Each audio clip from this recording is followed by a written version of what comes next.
course, the energy of the old, it has another element. It takes you to live again and again and again and again your past.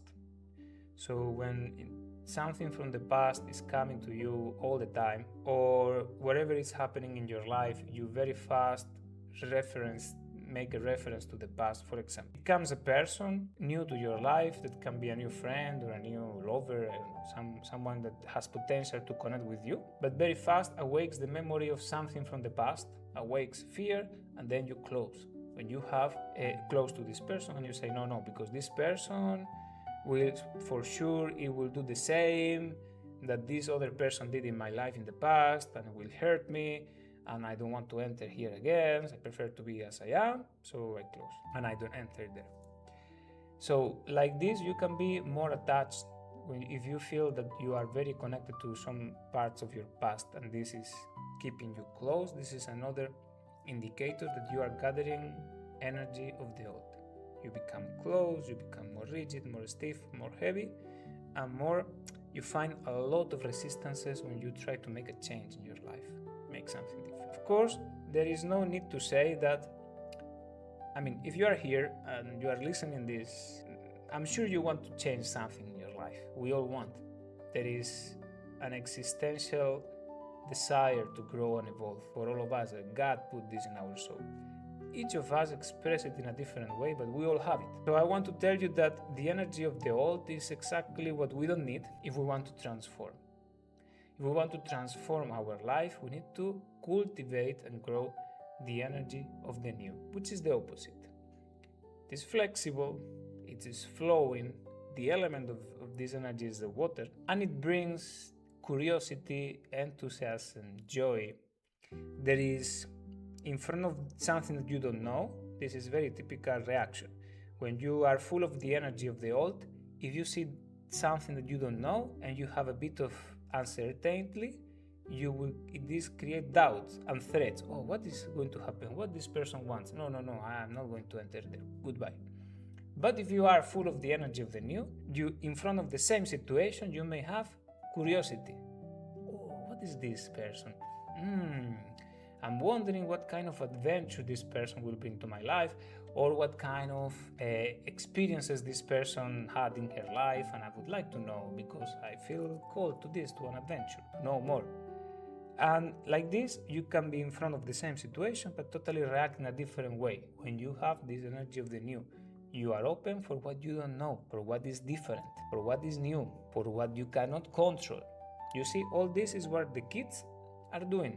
They are open all the time, wondering, asking with curiosity, and with the desire to experience something different, desire to enter in a new space. When you are full of the energy of the new, the energy of youth, you are willing to go to a new space. You are open for this, which is very important, because like this, when the opportunity will come to our lives, we will jump and we will take it.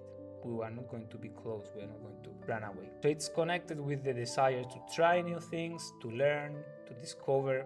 You are more spontaneous in this state because you are more free. The energy of the new makes you more free, more spontaneous.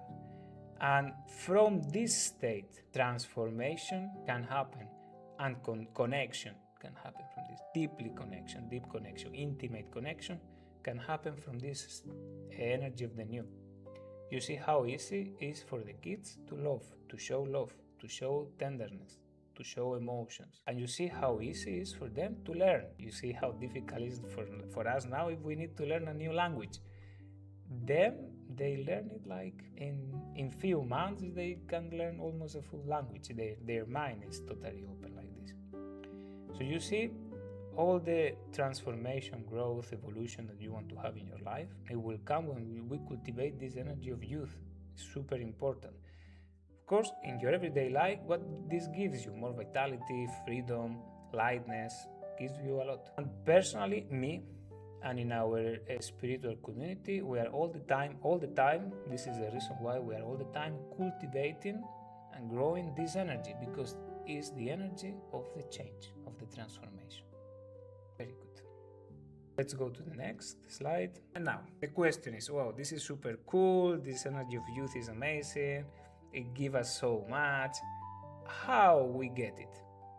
This is the question. Well, there are two ways we can get the energy of youth. One way you already know it is the mechanical way.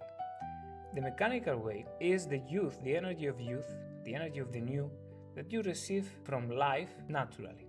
You don't need to make any effort. You don't need to try anything. You don't need to direct yourself anywhere. Life gives you this in a passive way. And of course, you receive it as a child or when you are a teenager. You are full of vitality, passion, fire. You have it.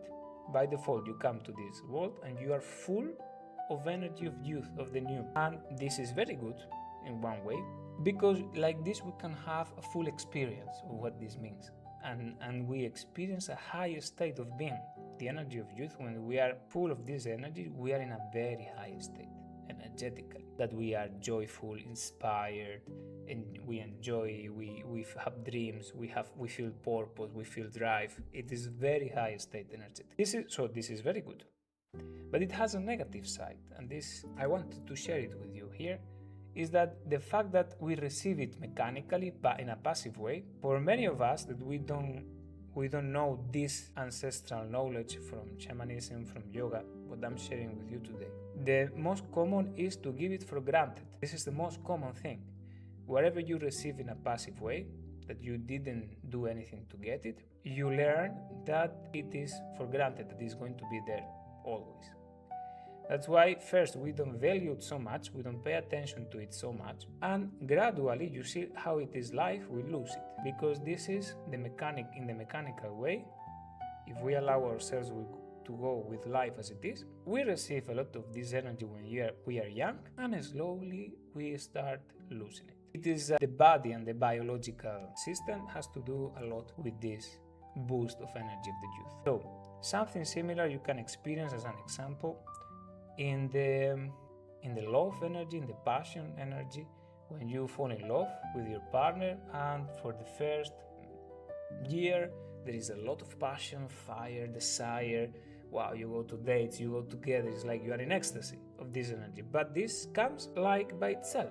Just the presence of the other person makes it happen. But later it disappeared. This is a similar situation. If you want to keep the passion and the love, you need to nourish these qualities and to know how to do it. There is a specific path for this, it's called the Tantra path, but okay, this is not the purpose of this video. The purpose of this video is how to consciously, with our intention, with our will, bring back the youth. This is what we need to develop. Not to rely on the mechanical way, but to develop the conscious way. And this is something that you need to actively cultivate. It is not given. It is created by your own willpower, and you must consciously choose to direct your life toward the new, to stop the aging of your spirit. So it's something that you need to do with your consciousness, with your purpose, with your intention, with your energy. This is the big difference, okay? Otherwise, after a while, youth will go from our life and we can do nothing.